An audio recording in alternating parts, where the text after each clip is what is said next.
वहीं फ्लैशबैक में हमें पास्ट की एक घटना को दिखाया जाता है जहां पर जॉन नाम का एक मरीन अपने कमांडिंग ऑफिसर को मार देता है क्योंकि उसने बेंगाजी में बहुत सारे इनोसेंट सिविलियंस को मारने का ऑर्डर दिया था। और अब क्योंकि उसने अपने कमांडिंग ऑफिसर को मारा है, उसे उम्र कैद की सजा सुनाई जाती है। जॉन पहले भी 2 जेलों से भाग चुका है जिनका लेवल 5 था और ये लेवल 6 की जेल है।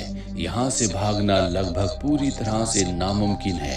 ये एक फ्यूचरिस्टिक जेल है जहाँ पर वार्डन सबको कहता है कि यहाँ से भागना पूरी तरह से नामुमकिन है, क्योंकि अगर तुम जेल से भाग भी गए तो बाहर चारों तरफ डेजर्ट है। यहाँ से भागने का मतलब सिर्फ एक ही है और वो है मौत। इसके कुछ देर के बाद हमें वार्डन को दिखाया जाता है जो जॉन को अपने पास बुलाता है क्योंकि उसने जॉन की डिटेल्स को देखा है। वो लेवल 5 की जेल से भाग चुका है और अब वार्डन जॉन से कहता है कि तुम बाहर किसी भी इंसान से कांटेक्ट नहीं कर सकते, ना ही तुम किसी लेटर को रिसीव कर सकते हो, ना ही कोई तुमसे मिलने के लिए आ सकता है और ना ही तुम किसी फोन कॉल को रिसीव करोगे।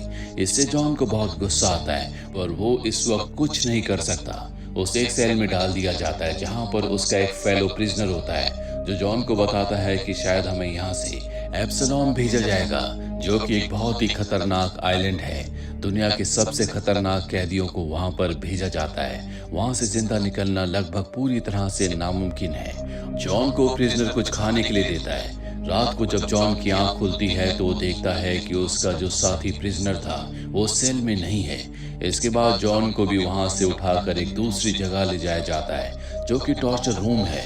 वो देखता है कि वहां पर उसका साथी प्रिजनर यानी कि उसका सेलमेट है जिसे बांधा गया है। दरअसल उसने खाना चुराया था और अब उसकी सजा उसे मिलेगी। चारों तरफ बहुत सारे प्रिजनर्स होते हैं जो सब कुछ देख रहे हैं। वार्डन कहता है कि तुम्हें इस इलेक्ट्रिक रॉड से अपने साथी को यानी कि सेलमेट को मारना होगा, पर जॉन ऐसा करने से मना कर देता है। जिसके बाद वार्डन अपनी गन निकालकर उसके सेलमेट के सर पर रख देता है और कहता है कि अगर तुमने मेरी बात नहीं मानी तो मैं इसे मार दूंगा। जॉन एक ट्रेन मरीन है और अब उसे मौका मिल जाता है। वो बड़ी चालाकी से वार्डन की गन छीन कर उसके सर पर लगा देता है, पर वो उसे मारता नहीं बल्कि अपनी गन फेंक देता है, जिसके बाद उसे बुरी तरह से मारा जाता है। और अब वार्डन को एहसास हो चुका है कि जॉन एक खतरनाक कैदी है जो किसी के लिए भी खतरा हो सकता है। और अब उसे हेलीकॉप्टर से उसी आइलैंड के ऊपर ले जाया जाता है जिसका नाम एब्सोलम है। इसके बाद वार्डन ऑर्डर देता है कि उसे इस आइलैंड के सेक्टर 4 में फेंक दिया जाए, जिसे कुछ ऐसे प्रिजनर्स कंट्रोल करते हैं जिन्हें द स्ट्रेंजर्स कहा जाता है। और अब जब जॉन को वहां पर फेंक दिया जाता है तो उसे कुछ खतरनाक आवाजें सुनाई देती हैं। वो अपने आप को बचाने के लिए जंगल के अंदर भागता है, पर जल्दी उसे बहुत सारे लोग घेर लेते हैं। ये वही कैदी हैं जिन्हें द आउटसाइडर्स कहा जाता है। इनके लीडर का नाम वॉल्टर है और वॉल्टर का एक ही रूल है, the law of the jungle. और अब क्योंकि ये जॉन को पकड़ चुके हैं तो ये उसे अपने लीडर वॉल्टर के पास ले जाते हैं जो कि एक साइकोपैथ है। ये पूरी तरह से एक अलग दुनिया है। ऐसा लगता है कि जॉन आज से कई 100 साल पीछे आ चुका है। वॉल्टर अब इंटरटेनमेंट के लिए जॉन से कहता है कि तुम्हें मेरे एक आदमी से लड़ना होगा, जिसके बाद उसे एक पिट में डाल दिया जाता है जहां पर जॉन उस आदमी से लड़ता है। जॉन एक ट्रेन मरीन है, इसीलिए बहुत आसानी से वो उस आदमी को मार देता है। वॉल्टर जॉन से बहुत इम्प्रेस हो जाता है और कहता है कि तुम मेरे ग्रुप में एक हाई पोजीशन पर रहोगे। और जॉन उसकी बात को एक्सेप्ट नहीं करता। उसकी गन छीनकर उसे पानी में धक्का देकर वहां से भाग जाता है। और अब वॉल्टर के सभी लोग जॉन को जंगल में ढूंढना शुरू कर देते हैं। जॉन भागते भागते चट्टान तक पहुंच जाता है जहां से आगे जाने का रास्ता खत्म हो चुका है।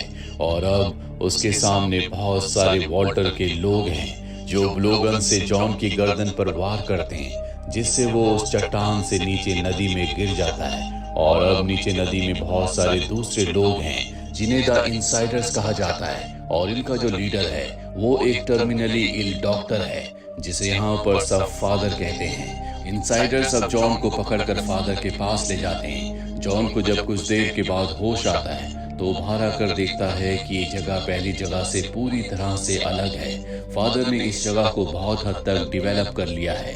ये लोग खुद अपने काम करते हैं। इनके पास मशीन्स भी हैं जिनसे कपड़े बनाते हैं। ऐसा लगता है कि सब के सब लोग बहुत ज्यादा सिविलाइज्ड हैं। वहीं वार्डन को बताया जाता है कि जॉन अब इनसाइडर्स के पास है। इसके बाद जॉन को फादर के पास ले जाया जाता है, जो कि उससे बहुत ज्यादा इम्प्रेस होते हैं। वो कहते हैं कि आज तक आउटसाइडर से कोई बचकर नहीं आ पाया, तुम पहले ऐसे इंसान हो, मैं चाहता हूँ कि तुम हमारे साथ रहो।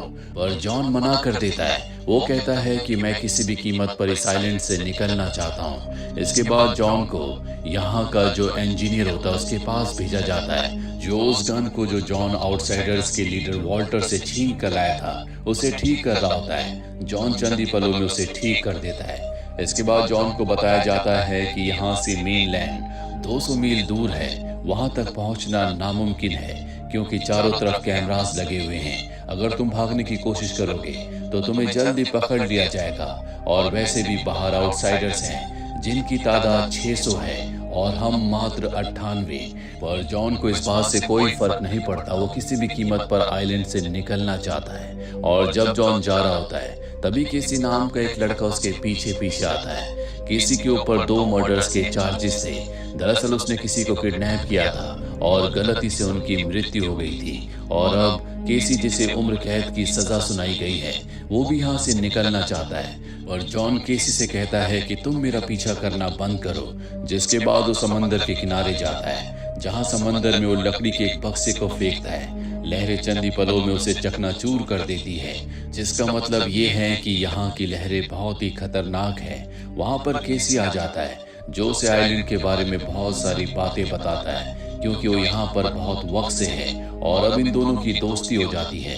रात को जब जॉन अपने कमरे में होता है तभी वो देखता है कि आइलैंड के बहुत सारे लोग यानी कि द इनसाइडर्स कहीं जा रहे हैं। वो उनका पीछा करता है, लेकिन फादर का जो चीफ सिक्योरिटी ऑफिसर होता है उसे उनके पीछे जाने से मना कर देता है।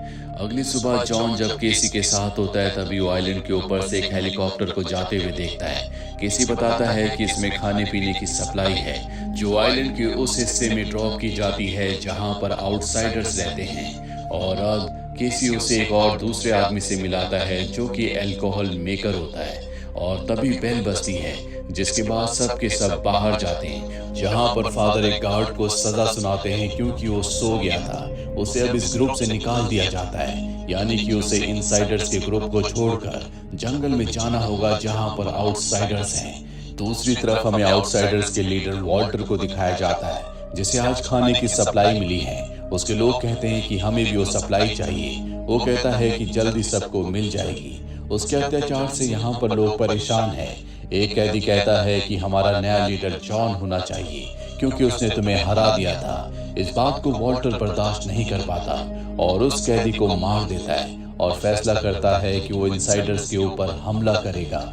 वह इनसाइडर्स को दिखाया जाता है जो आज रात को क्रिसमस की पार्टी एंजॉय कर रहे होते हैं, और तभी उनके ऊपर आउटसाइडर्स हमला कर देते हैं। जॉन इनसाइडर्स के साथ मिलकर लड़ता है और बहुत सारे आउटसाइडर्स को मार देता है। फादर भी अपने लोगों के लिए लड़ रहे होते हैं, जिसमें वो जख्मी हो जाते हैं, और अब उनका जो सिक्योरिटी चीफ होता है वो कहता है कि फादर को यहाँ से ले जाओ। और जब फादर को यहाँ से ले जाया जा रहा होता है तभी उनके ऊपर वॉल्टर हमला कर देता है, पर इससे पहले कि वॉल्टर उन्हें मारता, जॉन वहाँ पर पहुँच जाता है जो वॉल्टर के ऊपर हमला करता है। इन दोनों के बीच में खतरनाक फाइट होती है। वॉल्टर को समझ में आ जाता है कि वो जॉन से जीत नहीं सकता, इसीलिए अपने लोगों के साथ वो वहाँ से भाग जाता है। इसके बाद फादर जॉन को बताते हैं कि आउटसाइडर्स साल में 4-5 बार इसी तरह से हमला करते हैं, और वार्डन भी यही चाहता है कि कैदी एक दूसरे को मार दें। अब अगली सुबह जब जॉन की आंख खुलती है तो देखता है कि फादर अपने लोगों के साथ समंदर के किनारे दूरबीन से एक बोट को जाते हुए देख रहे हैं, और तभी वहां पर एक हेलीकॉप्टर आता है जो उस बोट को ब्लास्ट कर देता है। जॉन को पता चलता है कि फादर और उसके लोग बहुत वक्त से यहाँ से निकलने की कोशिश कर रहे हैं। जॉन को ये भी पता चलता है कि फादर जो कि एक डॉक्टर हैं, उन्हें अपनी ही पत्नी को ओवरडोज दवा देने के चलते सजा सुनाई गई थी, जो शायद उन्होंने नहीं किया था। इसका मतलब ये है कि इस पूरे आइलैंड पर शायद वो एक ऐसे इंसान है जो कि बेकसूर है। फादर जॉन को बताते हैं कि बहुत वक्त से हम यहाँ से निकलने की कोशिश कर रहे हैं, इसीलिए हमने अपनी बोट पर कूलिंग सिस्टम लगाए थे ताकि रडार उसे डिटेक्ट ना कर सके। लेकिन मुझे ऐसा लगता है कि हम में कोई ऐसा इंसान है जो कि वार्डन से मिला हुआ है। वो सारी इंफॉर्मेशन उन्हें पास करता है। हमें उस इंसान का पता लगाना होगा। और अब जॉन ने फैसला कर लिया है कि अगली जो बोट बनेगी वो भी उसमें यहाँ से भागने की कोशिश करेगा। वो इंजीनियर के पास जाता है जो कि बोट बना रहा है। उसके पास एक इंजन का पूरा सिस्टम होता है, लेकिन इंजन का एक हिस्सा मिसिंग है जो कि वॉल्टर के पास है। वो फादर के पास जाता और कहता है कि मैं इंजन के उस हिस्से को ले आऊंगा, पर इसके बदले मुझे और मेरे साथी केसी को बोट में जगह देनी होगी। फादर उसकी बात मान जाते हैं और अब वो जंगल के उस हिस्से में जाना चाहता है जहां पर आउटसाइडर का राज है। केसी भी उसके साथ आना चाहता है, पर वो उसे अपने साथ आने से मना कर देता है। लेकिन केसी उसकी बात नहीं मानता और उसका पीछा करने लगता है, लेकिन आउटसाइडर्स के एक ट्रैप में वो फंस जाता है। वही हमें जॉन को दिखाया जाता है जो उस जगह पहुंच जाता है जहां पर आउटसाइडर्स का यानी कि वॉल्टर का कैंप है। वो कैंप के ऊपर हमला करता है और वहां से इंजन के उस पार्ट को ले लेता है, जिसके बाद वो केसी को आजाद करवाता है। पर इससे पहले कि ये दोनों यहाँ से निकलते, वॉल्टर इन्हें पकड़ लेता है और पानी के उस हिस्से में फेंक देता है जहां पर उन लोगों को आपस में लड़वाता है। वो कहता है कि अब तुम दोनों तब तक लड़ोगे अब तक तुम दोनों में से एक मारा ना जाए। केसी को पता है कि इन दोनों में से एक ही बच सकता है, इसीलिए जानबूझकर वो खुद अपनी जिंदगी का खात्मा कर लेता है। वॉल्टर यहाँ पर उसे धोखा देता है क्योंकि उसने कहा था कि अगर तुम में से एक बचा तो उसे छोड़ दिया जाएगा, पर वो ऐसा नहीं करता और अब वो जॉन को मारना चाहता है। वो उसे मारने की तैयारी कर रहा है, लेकिन यहाँ पर इनसाइडर्स का एक जासूस होता है जिसकी मदद से वो यहाँ से भागने में कामयाब हो जाता है। उसके पास इंजन का वो हिस्सा है जो लेकर वो इनसाइडर्स के कैंप में पहुंचता है जहां पर फादर की तबीयत अब बहुत ज्यादा खराब है। यहाँ पर सबको जॉन बताता है कि बहुत जल्दी आउटसाइडर्स यहाँ पर एक बहुत बड़ा हमला करने वाले हैं, हम सबको यहाँ से निकलना होगा। और फादर का जो चीफ सिक्योरिटी ऑफिसर होता है वो कहता है कि हमने इस जगह को बनाने में 13 साल लगाए हैं, हम इस जगह को छोड़ नहीं सकते। जॉन के कहने पर सब वहां से निकल जाते हैं और अब यहाँ पर वॉल्टर अपने लोगों के साथ पहुंच जाता है। वो देखता है कि ये पूरा इलाका खाली है, इससे वो बहुत खुश होता है क्योंकि अब उसका यहाँ पर कब्जा होगा। पर तभी वो ऊपर देखता है जहाँ पर जॉन है, उसके पास वही रॉकेट लॉन्चर, वही गन है जो उसने वॉल्टर से हासिल की थी। उस गन से वॉल्टर के ऊपर हमला करता है जिससे एक बहुत बड़ा धमाका होता है जिसमें वॉल्टर के लगभग सभी लोग मारे जाते हैं और जो बचे हुए लोग होते हैं इस धमाके को देखकर वहां से भाग जाते हैं। पर वॉल्टर अब भी इनसाइडर्स के कैंप में छुपा हुआ है। दूसरी तरफ हमें वार्डन को दिखाया जाता है जिससे पता चल चुका है कि आइलैंड पर कुछ अनयूजुअल एक्टिविटीज हो रही हैं। वो अपने लोगों से कहता है कि हेलीकॉप्टर तैयार करो।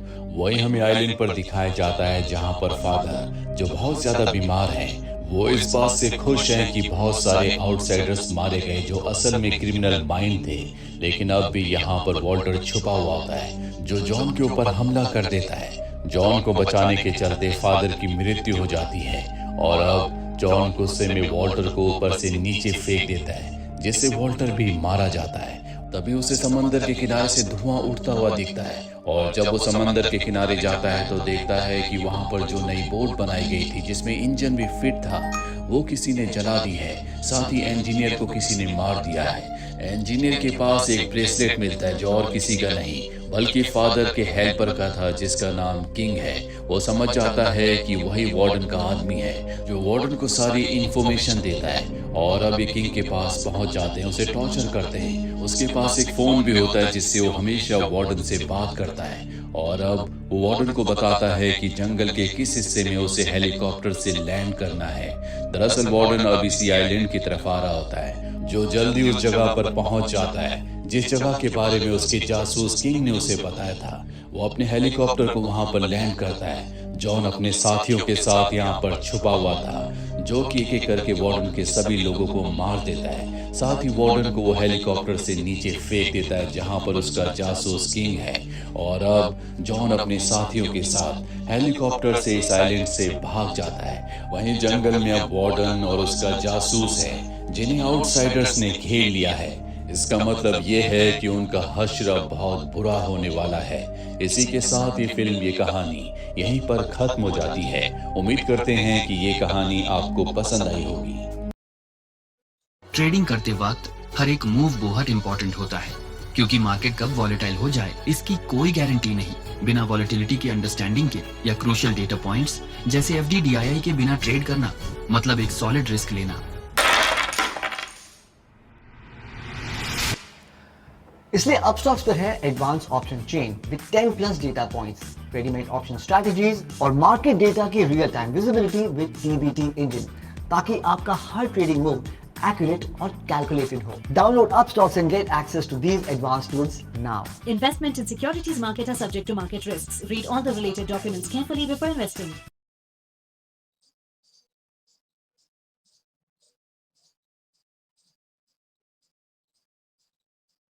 कितना धूमधाम से तौर राघव से ब्याह करके घर में लेके आयल रानी। इस सफेद साड़ी में तोरा के देखी ले तो करेजा फाटेला हमारा आखिरी इच्छा है कि अपना जियते तो आर ब्याह करा दी बेटा। हाँ, मना मत करिया। देखो दुनिया तो अपना बिटिया का कन्यादान करे ले। हम हमें दुनिया का पहला भाग्यवान होकर जवान अपना अपना पतोह का कन्यादान करी। ये सौभाग्य हमरा से मत छीना बेटी। और समाज में ये संदेश भी जाए कि विधवा विवाह पाप ना पुण्य। कैसा होगा इस भाग्यवान की कहानी का अंत जानने के लिए डाउनलोड करें स्टेज ऐप।